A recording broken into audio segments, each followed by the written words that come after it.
Hey, how you doing? What's going on? It's me, Laura, and welcome to my channel.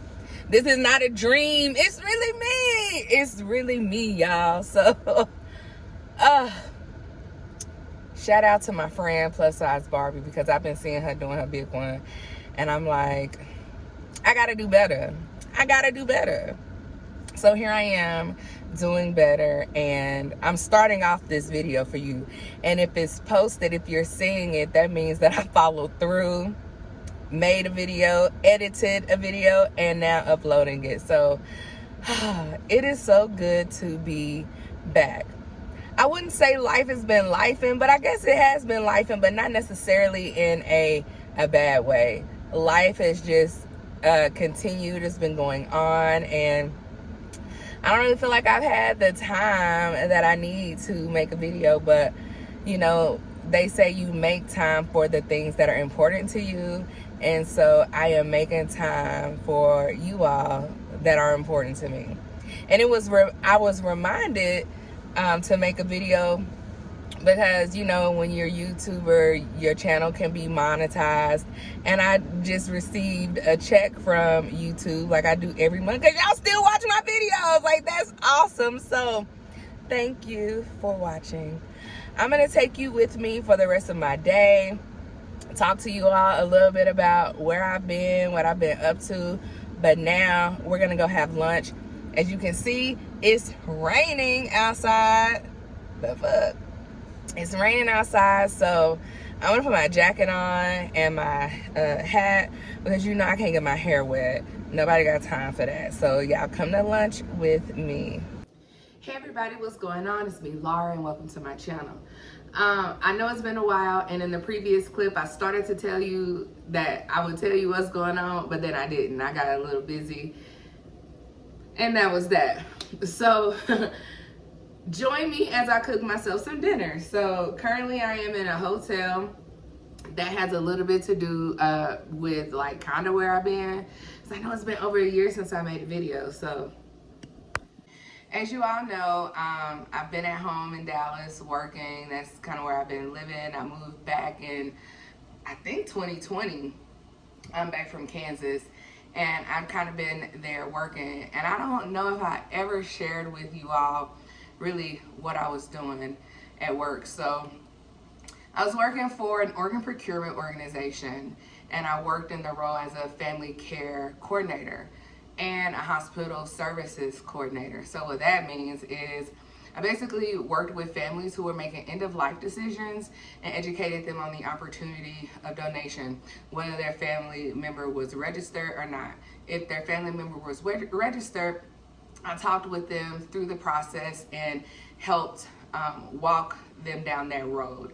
If their family was not registered, I provided them information about the donation process and what that would look like. And so I did that in Dallas for about 3 years.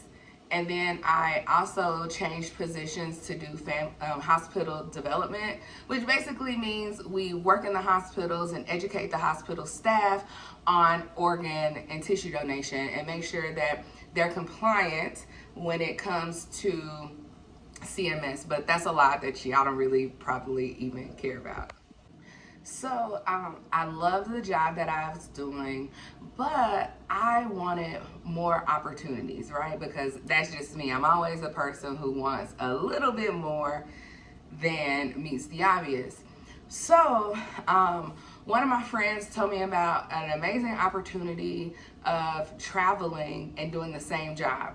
So I would basically get to choose the dates that I wanted to work or around the time that I wanted to work, and travel to various states in the United States to present the opportunity of organ donation to families. Now, that was something that I was, at first, I was really shocked that this opportunity even existed, number one. But for two, I was a little nervous because I didn't want to quit my full-time job because, you know, having a full-time job it feels secure. It feels like it's security, right? And so I didn't want to deviate from what was comfortable for me. So what I would do is I would travel there on like long weekends, like do travel assignments, or, you know, have a week off and do a travel assignment, and then still, you know, do my full-time job. Well, everything was going good with that, but I just decided to take a leap of faith and start traveling full-time. So once I took that leap of faith, I gave my 2-week notice, and I've been on the road ever since. That was September 1. September 1 was my last day, and I don't regret it at all. I haven't even looked back. You know, like some people are like, oh, I might miss my work friends, woo. Like the people who I was cool with at work, one, I didn't even get to hardly ever see them. But two, I still text them and talk with them often. Like I told y'all, I was cooking. Hold on, because my water is boiling over. So those who I truly have had a connection with and a bond with over those last 3.5 years, I still do. I still get to connect with them from time to time, and I'm excited about that. So currently I am in Colorado. I had to think about it because right before Colorado, I was in Kentucky, and I've been on the road now for about 9 days. And I go home on Tuesday. It's currently Sunday. I'm watching the championship game, cooking dinner, and I'm on call, so I'm waiting for something to happen. So that's the beauty of my job, I guess you can say, if you say beauty, because there are pros, definitely pros and cons to working an on-call job. Pros are that I get to cook, I get to, you know, watch football games if I choose, or whatever the case is. I might get to go explore the city a little bit, but I am on call. So if I get a call that, you know, I need to be at the hospital, then I have to get there right away. And I really try to be there within 30 minutes if possible. If it's close enough where I can be there within that time, because oftentimes time is of the essence.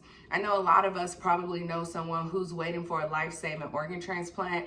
And so if you ever were wondering, how does that even happen? I'm one of the people who goes and talks to the families.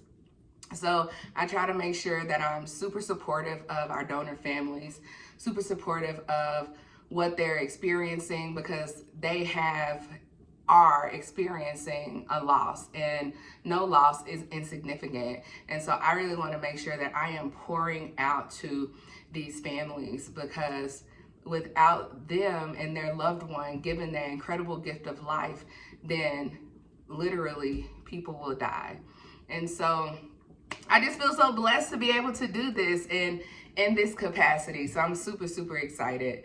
So I'm planning on I'm planning on doing a little more documenting of that, you know, of what it is that I get to do, but it's super confidential, so I can't share specific details of things. So I would ask that you not ask, but if you ask, just know I'm not gonna tell you, basically, okay? But I'll give, you know, those who are interested in the information, I'll definitely share that information with you on what it is that I do. And if you have questions about potentially, you know, wanting to register to be an organ donor, I'm more than happy to help you there. If there are myths and things that you've heard through the grapevine around the way, let me know so that I can help you make an informed decision, because that's what it's all about.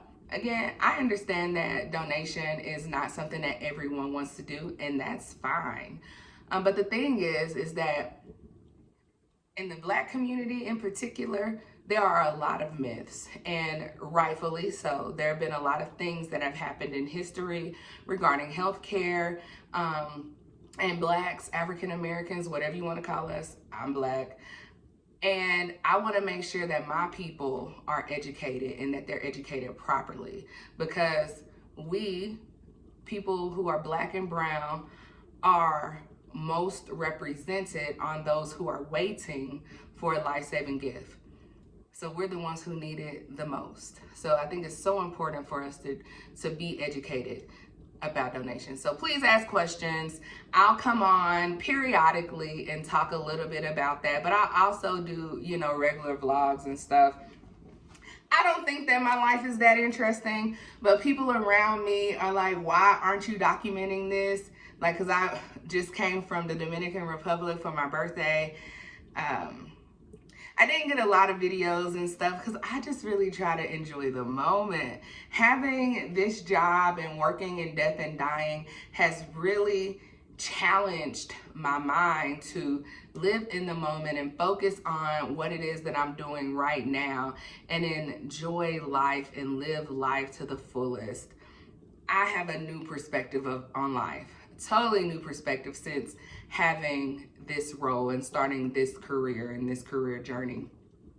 I hope I can be in this career until I don't work anymore, because I like what I do and I get to travel and learn just so many things. It's pretty awesome. And I get to work when I want to work. That's even better. So yeah, now I'm in Colorado making spaghetti for the rest of the day and tomorrow, because tomorrow is my last day and I don't want to like have to cook anything, because again, you never know what's going to happen. And tomorrow is Monday, and sometimes families like to make decisions after the weekend, or prefer to make decisions after the weekend, or, you know, accidents and things have happened on the weekend. And so it's just a lot. Sometimes Mondays can get very busy. So thank you all for watching and catching up with me a little bit.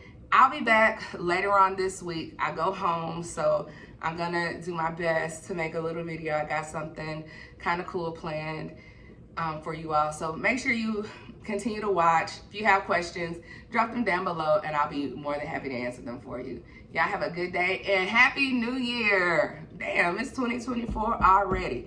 Your girl was born in 1985. I feel old as fuck, but I'm blessed and thankful to be here. Bye, y'all.